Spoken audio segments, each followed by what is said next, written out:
ఈరోజు అయితే నేను ఈ రబ్బర్ బ్యాండ్స్తో ఇన్స్టెంట్ బ్రేస్లెట్ చేద్దాం అనుకుంటున్నా. సో ప్రాసెస్ ఏంటో చూసేద్దామా. ఫస్ట్ మీరు ఒక రబ్బర్ బ్యాండ్ తీసుకుని ఇక్కడ చూపిస్తున్నట్టుగా 2 వేల మధ్యలో ఇట్లా వేసుకోవాలన్నమాట. వేసుకున్న తర్వాత ఇక్కడ ఒక రబ్బర్ బ్యాండ్ ఏమో ఇలా వేసుకోవాలన్నమాట.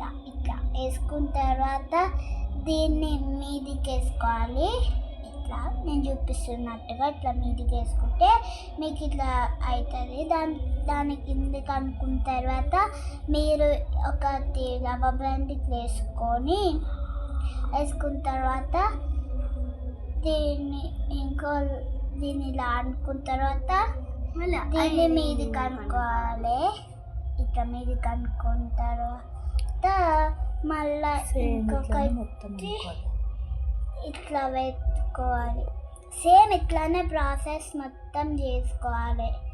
ఇంకో నేను చూపిస్తున్నట్టుగా కింద ఉన్నది మీదికి వేసుకోవాలి, కింద ఉన్నది మీదికి వేసుకోవాలి. ఇంకా సేమ్గా ఇట్లా వేసుకున్న తర్వాత ఇంకా రబ్బర్ బ్యాండ్ ఇట్లా తీసుకొని ఇలా చేసుకొని మళ్ళీ ఇక్కడ ఉన్నది ఇక్కడ అట్లా చేసుకుంటూ పోవాలి. మొత్తం ఇట్లా చిన్నగా రెడీ అవుతుంది. మీరు ఇంకా మీ ఇష్టం వచ్చిన సైజు మీకైతే ఇట్లా రెడీ అవుతుంది. మీ ఇష్టం ఉన్నంత లెంత్ మీరు చేసుకోవచ్చు. నేనైతే నా హ్యాండ్కి సరిపోయేంత లెంత్ అయితే చేసుకున్నా.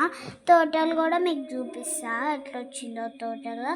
మనం లాస్ట్ వరకు ఇట్లా చేసుకోవాలి. దాని తర్వాత మనం ఫింగర్స్ నుంచి రిమూవ్ చేసుకుంటే దాని తర్వాత మనము పోయి మళ్ళీ ఇట్లా మన ఫింగర్స్కి ఉంటుందా ఇట్లా ఫింగర్స్కి వెళ్ళి ఇవి 2 తీసుకోవాలి. మనం ఇట్లా 2 జాయింట్ వేసుకొని ఇది కిందది ఉంటుంది కదా ఇట్లా లాస్ట్కి మనం చేసుకున్నాం చూడు. ఫస్ట్ ఇట్లా చేసుకున్నది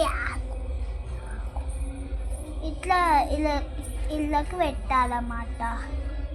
కొన్ని నేను చూపిస్తున్నట్టుగా ఇట్లా టైట్గా చేసుకుంటే మీకు మంచిగా టైట్గా ఫిట్ అయిపోతుంది. దాని తర్వాత నేను పెట్టుకున్నాను అన్నమాట. ఇగో చూసారా ఇట్లా ఉంటుంది. ఇంకా చూసినారా ఇన్స్టెంట్ బ్రేస్లెట్స్ బాగుంటే like, share and subscribe. Bye.